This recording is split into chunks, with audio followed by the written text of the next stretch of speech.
Hello লিওজারের দর্শকবৃন্দ, কেমন আছো তোমরা সবাই? আশা করি তোমরা সবাই ভালোই আছো। আজকে ভিডিওতে আমি রিভিউ করবো 115 বিয়ার নিউ টর্চ কর্তুইজ কার্ডের। দেখো ভাই, তোমরা ঠিকই শুনছো, এই কর্তুইজের কার্ড আবার অ্যাপসে ইউজ করে দিচ্ছে। ভাইরা তো এমনভাবে কর্তুইজের কার্ড ইউজ করতেছে জানো ভাই, কর্তুইজ পুরো সস্তা সেল লেগে গেছে। হ্যাঁ ভাই, তো যাই হোক ভাই, আমাদের একটা ভালো গোলকিপার দরকার। বেস্ট গোলকিপার পাইলে আমাদের মন ঠান্ডা।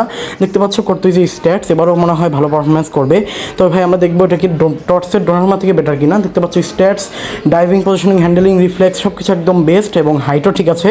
তো আমার মুখের কথায় কাজ হবে না, আগে রিভিউ দেখতে হবে, তারপর তোমাদের বলতে হবে যে তোমাদের টিমের জন্য ভালো নাকি খারাপ। তো চলো, let's go. Heroes tonight, we will fly above the sky.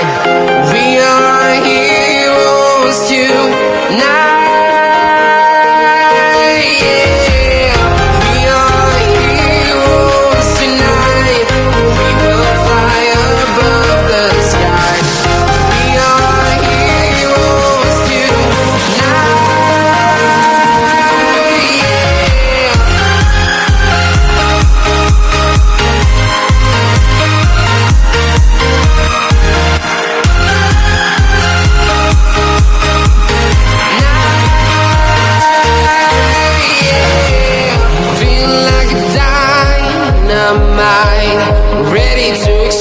তো দেখতে পেলাম ভাই প্রতিবারের মতো পারফরমেন্স এবারও টপ লেভেলের ছিল। তো ভাই আমার কাছে তো ভালোই লাগছে। 1600 হিসেবে খুব ভালো একটা গোলকিপার। ওভিআর স্ট্যাটস পারফরমেন্স সব কিছু একদম মাস্ট ক্লাস। হ্যাঁ ভাই, অবভিয়াসলি এটা টর্চ ডোমার্সকে বেস্ট, তবে ইউসিএল এর করতে এর থেকে বেস্ট। আজকের ভিডিও এই পর্যন্তই। ভিডিওটি ভালো লাইক করে দিও, এমন আরও ভিডিও চ্যানেলটি সাবস্ক্রাইব করে দাও। দেখা হবে নেক্সট ভিডিওতে। সে পর্যন্ত সবাইকে বাই বাই।